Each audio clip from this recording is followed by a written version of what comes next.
What's good? What's good? Thanks for coming back through. I always appreciate you rocking with me.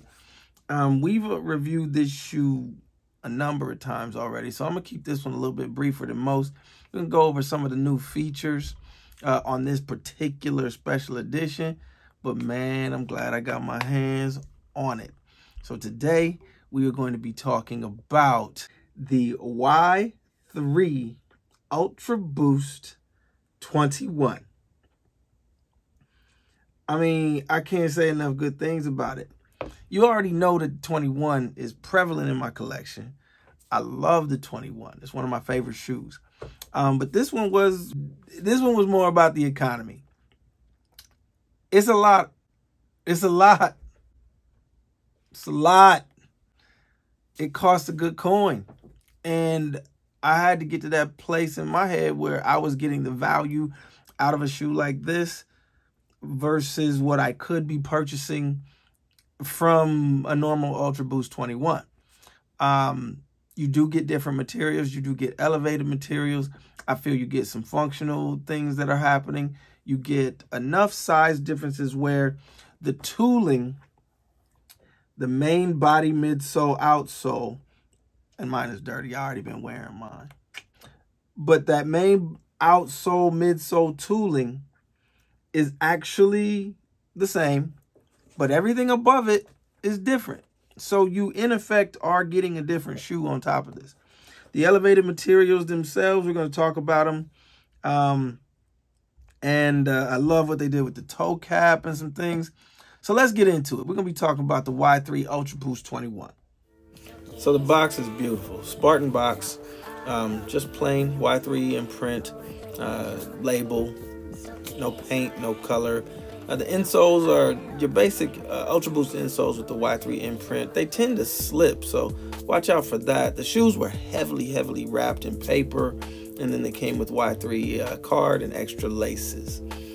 The shoes themselves, as I said, they're on the Ultraboost 21 tooling, but outside of that, it's a completely different shoe. You've got a neoprene upper, slightly ribbed collar, leather accents, raw laces with the raw cotton laces. Got this really cool fusing that goes down the middle of the foot toward the instep, and these rubberized toe caps, which I'll talk a little bit more about later. They are real leather. So as far as I can tell, that heel tab is real leather. Again, the classic 21 tooling, now classic 21 tooling. Leather toe cap with the rubber over the top. Now this is highly functional because I'm always kicking the toes of my other Ultraboosts. That's going to come in handy. These are amazing. The fit is snug.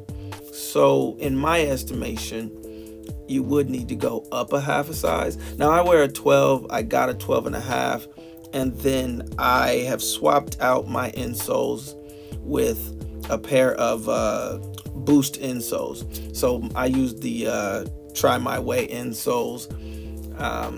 They work really well to fill out the space and give a little bit of extra comfort. The fit is snug, but that neoprene is comfortable.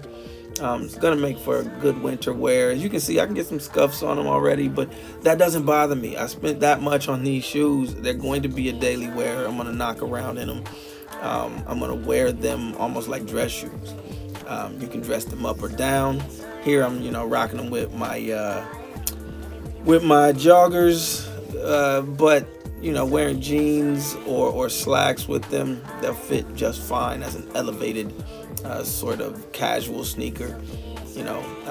These could sit right next to a Cole Haan or a Kenneth Cole or something like that, where that elevated, or even, to be quite honest, they could sit right next to a McQueen or any of those elevated other shoes, because that's the styling, and these are more functional. I mean, all in all, this shoe is incredible. I love it. It's going to definitely be my daily wearer. It's worth the money for me at this point. I was just talking about it with a good friend of mine, and I was saying, look, if I'm going to spend $180, $200 on a regular Ultraboost 21. The economy of this one, honestly, maybe it's a little bit too much. But if I forego one pair of those, or two pair of those even, I'm well into this one already. And I get more of what I want. Elevated style. You know, I can wear these in a non-athletic way that I can't always wear my Ultraboost 21s in. So price is what you pay, value is what you get. I understand that economy. I understand that scale. And so for me, it took me a bit to get up to the point where this would be worth it for me. Again, I'm a small channel. I don't get these sent to me. I don't get donations. I don't get kickbacks or kick downs or none of the kicks.